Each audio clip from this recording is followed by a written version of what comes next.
Hi guys, and welcome back to the Clinical CEO podcast. It is amazing to have you guys here, and we have got an absolutely incredible guest on for this episode. We have got Jess Cleary, who is, wait for it, 22 years old, and it still shocks me every time the amount she has achieved by that age. She is a property entrepreneur and also has a special interest within the care sector. So she actually sources homes for children's homes. So we're going to have some very interesting insights and some practical steps in this episode. So make sure you listen to this to hear all about Jess's journey and her insights into that space.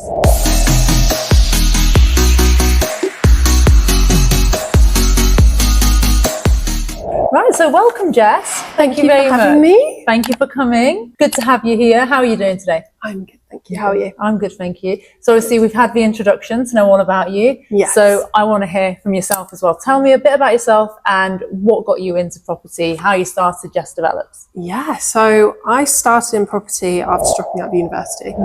It was kind of a spur of the moment decision to go down to a property kind of crash course networking event.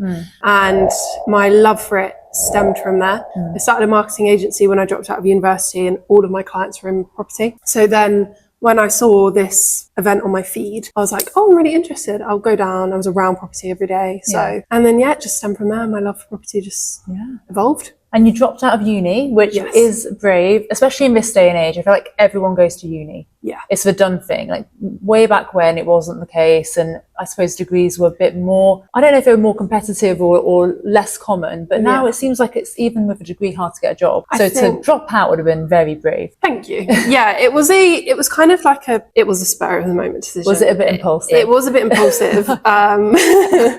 But fair enough. It worked out for the best. Yeah. It was like a mixture of things. I was doing a graphic design and interior design degree, kind of like mix. The degree wasn't solely one thing. I had like passions on the side and stuff. And with AI coming in and ChatGPT being able to literally do. Was that around when you were at uni? Yeah, I was only at uni like 2 years ago. Yeah, this is the thing. You're 22 years old. So you've done a lot, way past what I'd ever expect someone to do, especially at what your age is. Yeah. So yeah, I do forget that sometimes. I dropped out of uni at 20, and just graphic design was, my parents were doing a lot of research at the time, and they were a bit concerned about the degree that I was doing, because when I started in university, it wasn't known, but in that first year of university from 2022 to 2023, ChatGPT was becoming like a massive thing, and AI, and there were so many studies on it and documents and things like that, and stuff being in the news about how graphic design degree is pretty much useless. So it kind of like backed up my decision. And my dad's quite methodical in his thinking. So I was like, right, if I'm going to tell him I'm dropping out of university, there's got to be a good reason for it. And it was kind of that, and I was unhappy, and I knew it wasn't for me. Yeah. It's not, my sort of lifestyle doesn't involve drinking and going out all the time. Don't get me wrong. It's fun. It can be fun. Yeah, it can. It can be fun, yeah. But as someone who prioritizes their health as is one of my key things, and also likes to be productive, going out at university and drinking and laying in bed till 2 p.m. and then doing like an hour of uni work and then going out again was not me. And I was trying to force myself into the mold in which I think a lot of uni students force themselves into. And a lot of people do enjoy that, but I just didn't. It wasn't for me. So then at 20, you dropped out? Yes. And then was it straight away that you started this property business? I did the marketing agency and then ran that for a few months until like January 2024. Yeah. And then went to this property event in February and then started the business in March. And it's come a long way. Let's celebrate the fact that you've been nominated for Young Property Entrepreneur of the Year. Yes. Which is a pretty incredible thing for someone that's 22 years old, and you've been doing property for how long? A year and a half. Yeah, you've done big things in that time. So yeah, congratulations for that nomination. Yeah, it was a shock. I have no idea who nominated me.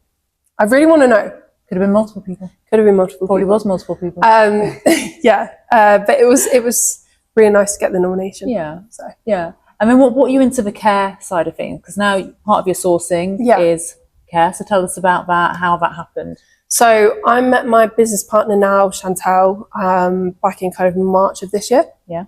And then we were looking at like sourcing different things and what sort of industries we wanted to go into. I'm very passionate about HMOs. She's very passionate about care. Yeah. So we're like, how do we bring both those elements into our business? And it was sourcing HMOs, but also sourcing care homes as sort of a overall opportunity for either. investors. Yeah, either. So you've got experience with both. You've got experience with HMOs. You've got experience with which type of care? Children's care homes. So that's what you specify, and who you work with basically are the investors for children's care homes. Yes. How's that going? It's going really well. Yeah. There's a lot of layers to it. It's not simple. And also it is really hard because you have to be passionate about it.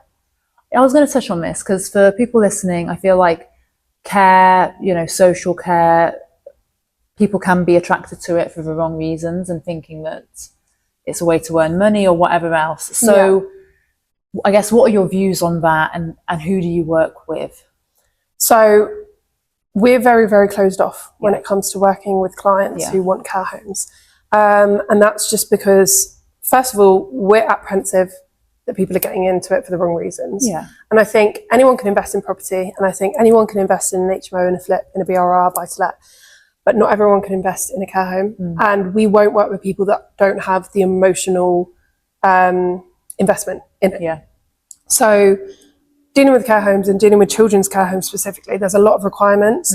And yes, don't get me wrong, it's a business at the end of the day, but it shouldn't be seen as your sole business for the sole reason of making money. Yeah. It should be seen as you're giving care and you're giving homes to people who really need it. Yeah. And I would agree with that because obviously, so I'm in property, as you know, that's how we met. Yes. And then doctor as well. So that's why I'm interested in care businesses, because of that, and that there is that caring aspect to it. Otherwise, why bother with all that regulation, all that stress? These are very vulnerable people. Yes. It's very, very risky. And I think if you're going to do it, you have to think about that. Otherwise, you may as well just earn your money elsewhere. There's other 100%. investments to do, right? Yeah. And I'm sure you'd agree with that. Yeah, I think at the moment on social media, supported living, care homes and social housing is all the buzzwords. But I think people forget who actually they're looking out for and who they're building these homes for. Yeah. And don't get me wrong, I would say that 90%, and it's horrible, 90% of people do it for the money and 10% of people do it for the sole aspect of building homes for these children. Yeah. And it is really difficult to pick who is that person. We work with investors all the time and we like to get to know them. We like to have a relationship with them. And I think I'm a very good judge of character. So is Chantal. So I'm able to know if someone's doing it for the money. I've worked with investors who just want the cash flow, and all they're focused on is how much profit they're going to make at the end. And I won't work with someone like that on a care home because it's very different. If it's a property business, I think, say Airbnb business, you can really just get to the nitty gritty with the numbers. I don't think it. Yeah, if you're investing in property, you want to know how much profit you're going to make. Yeah, and you do need to know the numbers for any business, and for a children's care home, absolutely, you need to know what the numbers are. But I think there's a human element to it as well. Massively. Yeah, definitely. Massively. So what kind of properties do you source for these children's care homes? Give people an idea of what it would be like. So it does depend on the provider. Yeah. So we work with different providers all around the UK. And primarily we work with people who want to provide this supported living element and for children, and they do it out of passion and they have a story. Some people set them up because they were a child in care, which is amazing. Yeah. But they don't necessarily have the money to buy these properties themselves. So we basically partner up investors, people with the cash that want to make a return, but also have that care element with these people. Amazing, okay. Yeah, and we source them. So it's typically detached houses because there's a lot of regulation. You need space in terms of safety. So there needs to be a fence, whether it's a proper fence or it's a bush around the property so the child can't just run into the road. There's a lot. It needs to have space. It needs to have a certain amount of rooms. It needs to potentially have extra living and dining facilities compared to an HMO where you would typically change one of the dining rooms into a bedroom. Yeah. It needs to have that space. Yeah. And we try to find stuff that has outbuildings or facilities that are local that we can potentially turn into sensory rooms. A big one is therapy rooms. So a therapist will come in from the provider and do therapy sessions with the children. Yeah. That's a big one. And but they work for semi-detached and terrace houses. The areas that we target are normally residential areas. People where they're going to feel like they're in a community of people.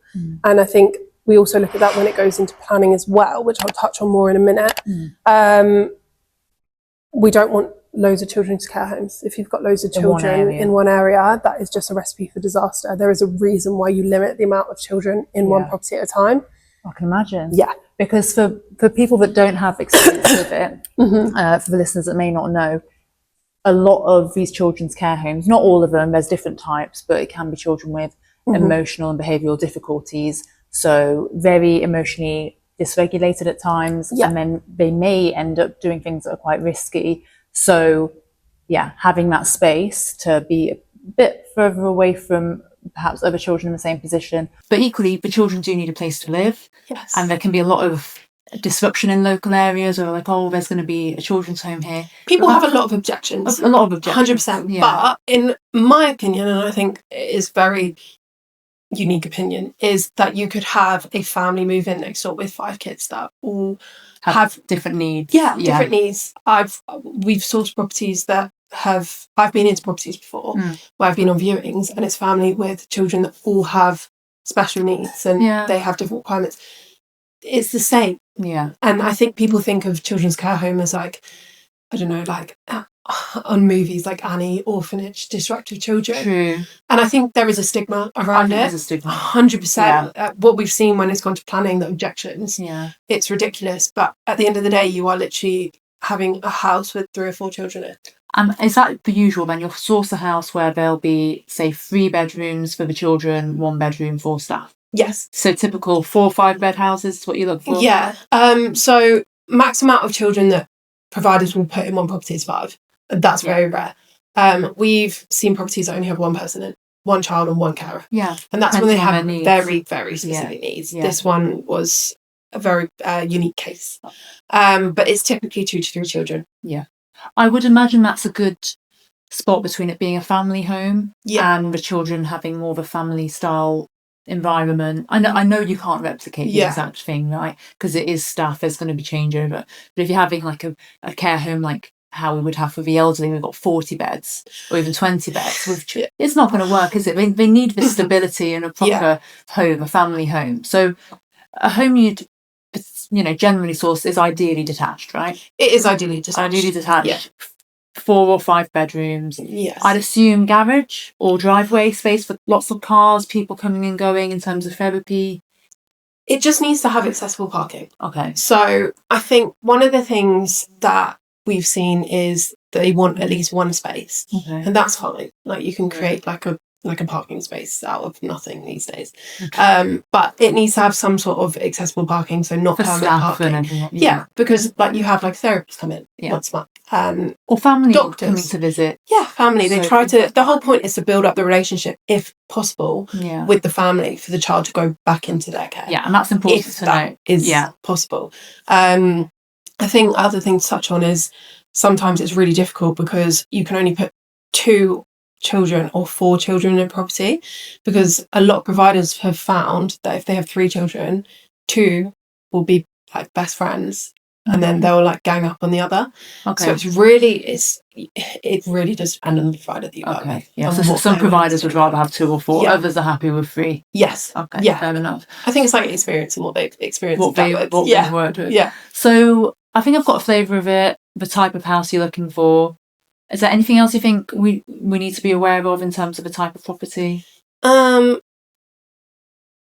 feels like a home. Feels like a home. So with care homes, especially children's care homes, you have pretty much the same regulation as an HMO. So fire safety, fire doors, fire routes, fire signs all over the place. Extinguishers, LD1 fire panels, things like that, interlinked smoke alarms. And it's really it's sometimes difficult to make it feel like a family, like home. A home. Yeah. When sometimes it can feel like an institution in a way, or like a that's a difficult one, because if you've got signs, fire door signs, then it isn't quite a family home. But you've got to balance it with. You do have to balance it because they have to be safe. Yeah. And it is different to a family home because, in the nicest possible way, there's staff and also kids. If they're in care, it's more than likely behavioural issues. or other reasons. That can be a big contributor. It can be. It is a massive. It's like 70% of the sector, and you do have different types of homes as well. So like behavioural homes, mental health issue homes. I don't know all the classifications. There's lots of different ones. So that also contributes to what sort of property that we're sourcing. Yeah. And as much as they do have these fire regulations, we want to make them as homely as possible. So the main regulations are the fire regulations you mentioned about. So windows, for example, on the ground floor, windows. You need to be able to escape from, and multiple escape routes, fire doors, and the type of plasterboard that is used has to be in accordance with the fire regulations. LD30, fire doors, soft closed hinges, thumb time locks on each room, on each door. Okay. Front door needs to have thumb time lock, not a key. Same with the back door. You need to not go past the kitchen in order to get out of a door. Okay. So multiple doors. It's pretty much HMO fire standards. HMO style regulations. But those are main regulations for fire. Yes. And in terms, it's all about fire safety. That's the main thing. Pretty much. And then in terms of the layout of it, I suppose if you've got an area for staff, presumably they have a need an ensuite and things like that. Yes. Yeah. And then for the children, I'd have thought if it's say three children in the home. Yeah. 1 or 2 bathrooms to share rather than en suites, because it could be dangerous to have an en suite. Depending on their needs, right? It's typically not en suites. Yeah. It's shared bathrooms. I'd say if it's 3 children, it's 2 bathrooms. Yeah. More than likely. And if it's 4, maybe 2 as well. Yeah, it needs to have adequate facilities for the children. Yeah. 1 bathroom between 3 children is not enough. It's just not going to cut it. It's not enough. No. Even if it's 1 bathroom and 1 toilet. Still not enough. That could work. Okay. But it's again, it depends on the provider. Yeah. It just won't be up. But it's not like HMO where everyone's wanting a studio, everyone's wanting. So in that way, they just want a home. They just want a family style home, not separated from each other. Because in an HMO, you would be very separate. Yes. Nothing alike. But some people who have HMO experience do end up going into children's care homes. I'm sure some people think they are. They do. Similar. Yeah. But they're not. Family home and HMO, very, very different. Yeah. So, can you tell me about the planning process? What's that like? And give me some insight into it. So we've only overseen planning. We've never done the planning. That's not part of our role. Okay. But we do have a good power team. So architect, planning consultant, and then we have people within the provider that basically do all the requirements. Yeah. But it's typically putting in the planning up. It goes out to all the regulatory bodies, so Ofsted, people within the council of that specific town, and obviously the neighbours and the public are notified, as would any other planning, in a way. And then obviously objections. So I always spoke about one objection. We had a case study, so it was opposite a clinic, which was a mental health clinic, and a lot of people objected to say, well, if a child escapes and goes into they use mental health institution in their wording in the letter. And we had to obviously clarify that it was not the case. It was not an overnight stay clinic. It was nothing like that. And then that objection was overturned. Yeah, it was overturned. But that just gives an example about stigma. Yes. And all sorts of different issues that there might be. And you have to do environmental checks, don't you, to make sure that it is an appropriate area. Yes. In this situation, clinic, fine. Perhaps if it was across from a forensic unit where people are staying overnight and have that would be an issue. So it's important to bear those things in mind. But also it must be a hassle to go through the process. It is a massive hassle. Yeah. You're going from a C3 property. So C3 is a family home. Yes. To a C2, which is commercial. So it is a long planning process and it is a headache. And in terms of you have to get all that in order to be regulated by Ofsted. So we don't work with any providers that are not regulated by Ofsted. And it is a long process to get regulated by Ofsted. Yeah. So we can see that they're serious. It takes 6 to 10 months. At the moment, yeah. And obviously there was a time it was a lot less, but I think with the amount it's increased, it takes a long time. And that's one of the main issues, that it costs so much to get this up and running. So much. You have to have your registered manager in place, don't you? And then who knows how long you're paying for them without having anyone who's actually able to come into the home or any income coming in. Yeah. So it is a big, big financial commitment because of that, and offset delays are a big part of that as well. Offset delays are a massive part. I think also the planning process can stun a lot of investors. So, like for example, with an HMO, we'll compare them because in terms of like similarity in regulations, is and the process of planning, converting a house from a residential dwelling to a commercial unit in a way. Yeah.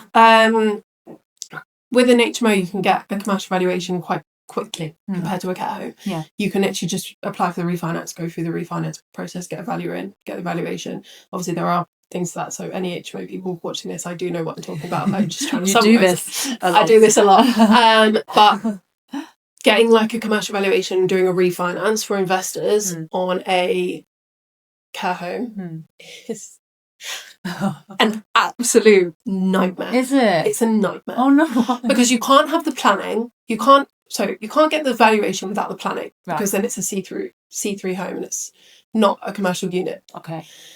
But then you can't get the offset regulation without the planning. But you can't have any income in there. You can't have people in there until you get the regulations. And then you can't get the commercial valuation until you have the rent.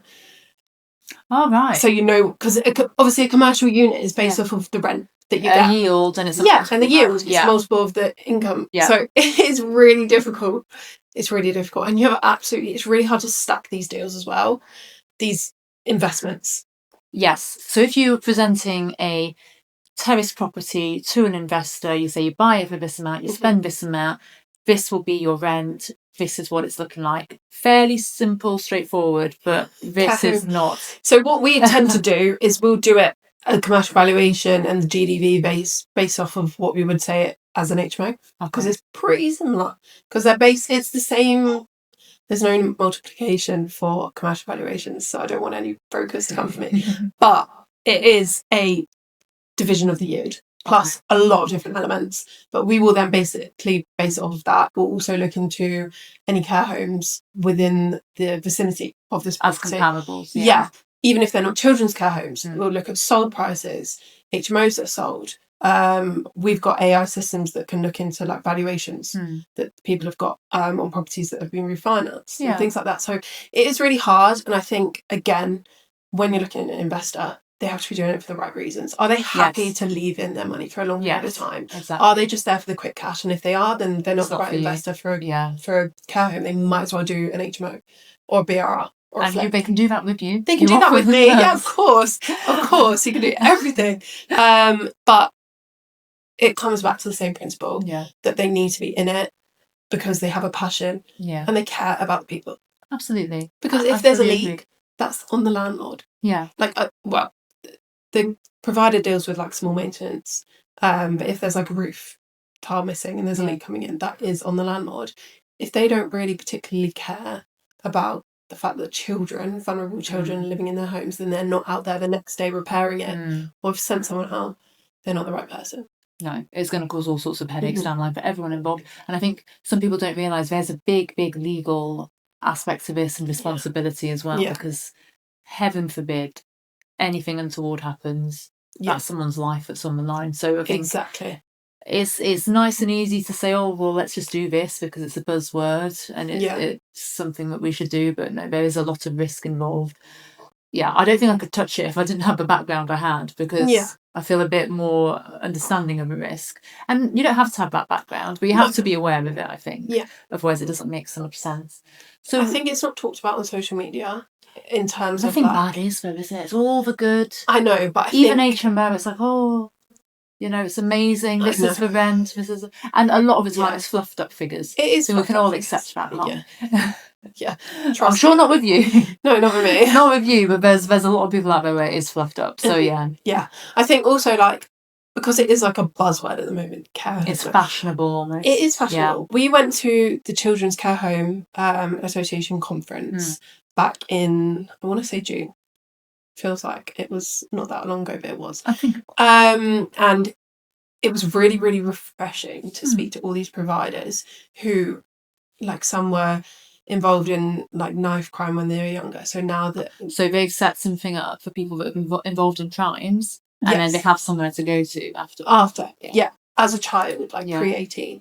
And then there's some people that were in care when they were younger and they lived like in the system, and they've set up homes that feel like homes rather than I'd love to get some of them on here.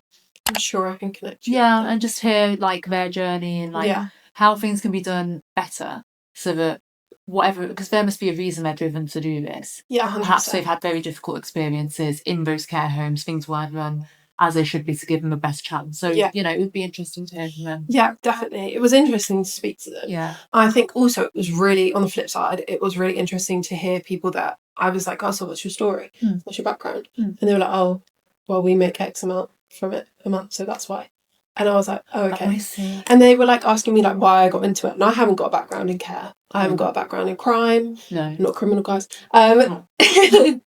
We'll cut that out. I haven't got a background in anything to do with care, which I am so lucky to have. But I feel passionate about this because children deserve a space to live that's safe and feels like home. Absolutely, I think I'll agree with that. You don't have to have a background in it. No. But I think... But you have to have empathy. And I think anyone can have empathy. And if you're starting a business, I think it's important that you are passionate about whatever that business is. Yes. In my personal view, I think if you're going to do a good job of it, you have to really love it. It has to be your everything. Gets you up in the morning. And I know that that's what it does with you. And obviously you work with Chantal and you work closely together and you both have that. She's very passionate about it as well. Yeah. Which might also bring her on. Yes, she would love that. Another person. She would love that. Thank you very much, Jess. I think we've got a lot of information. So for anyone that is interested in pursuing this, is already passionate about it, hopefully that's some key steps that they can take away with them. Yes. What is next for you? So obviously continuing the business of sourcing, project management, doing turnkey developments for clients.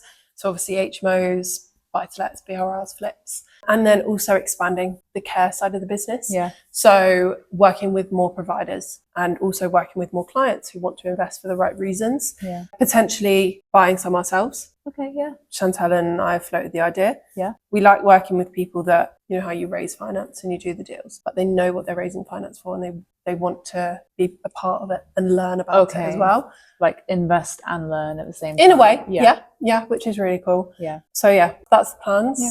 We're really enjoying what we're doing. Yeah. We're providing homes for people, not only in the care sector, but in the property industry as a whole. And people can work with us when they have no knowledge and they have no time to do it, and we just do it all. So. And I would say I personally am branching away from property a little bit. You know, I love property. I think there's amazing things happening in property, a lot of amazing people in property, but it is fiercely unregulated. Yes. So when people say that there's cowboys in property and snakes in property, you know, it's not wrong. Not wrong. Yeah. It's not There's wrong. some lovely people in property. Yes, 100%. Absolutely some amazing people in property, but because it's so unregulated, I think you can come across all sorts of different characters. And I would hope that being in care spaces, you'd hopefully find less of that. I don't know myself. Being in the NHS, you come across generally really lovely people. Yeah.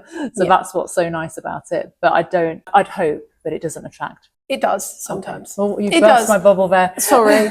To be honest, that's why we do a lot of due diligence on who we work with. Because I was going to say maybe that's why you're going more into it. If it's anything like why I'm going more into it, it's for that. But people do it for the wrong reasons. Yeah, I guess you're being extra strict with it because of that. Yeah. Whereas with property, you wouldn't be. Not necessarily. On the other side of the business, if people want to invest and they've got the money, that's it. That's the only criteria. Let's do it. Let's do it. Care. Let's not. Let's not. Yeah, exactly. Okay, I think that's a fair summary. Exactly. So how can people connect with you outside of here? So my business Instagram is Jess Develops. My LinkedIn is Jessica Cleary. And if you want to connect with me, you can message me on one of those and I will message you back. Amazing. Well, thank you so much. I really loved this chat and I feel like there's a lot of takeaway, like key bits that will really help people. I'm glad. So thank you very much. Thank you. See you soon. Bye.